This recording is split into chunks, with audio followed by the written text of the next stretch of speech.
بسم اللہ الرحمن الرحیم۔ السلام علیکم ناظرین۔ صبح دکان کھولی تو 3 خواتین کسٹمر آ گئی۔ میں ہول سیل کا کام کرتا ہوں تو ان خواتین کو دیکھتے ہی کہہ دیا، میڈم ہم پرچون پر کپڑے نہیں بیچتے۔ ان میں سے ایک جو شکل سے ہی کافی ذہین معلوم ہو رہی تھی بولی، میں اسکول کی پرنسپل ہوں اور ہمیں تقریباً 400 کے بچوں کی یونیفارم کا کپڑا خریدنا ہے۔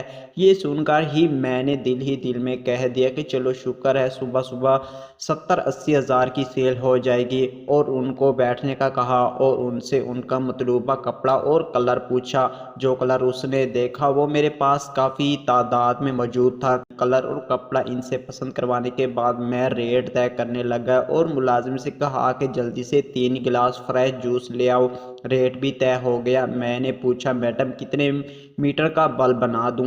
اتنے میں ہی جوس بھی آ گیا۔ ان تینوں نے جوس لیا اور بولی، ابھی فی الحال ایک کپڑا دے دو، باقی ہم باقی میں لے لیں گے۔ میں نے کہا، آپ نے تو 400 بچوں کا یونیفارم لینا تھا، اب یہ کیا؟ وہ بولی، ابھی یہ باقی ٹیچروں کو بھی دکھانا ہے۔ کافی بحث کے بعد انہوں نے وہیں 200 پر کپڑا لیا اور چلتی بنی۔ اب جوس والے کو 240 روپے دے کر میں یہ سوچ رہا ہوں کہ میں پہلے سے ہی بے وقوف ہوں یا وہ تینوں مل کر مجھے بنا گئی۔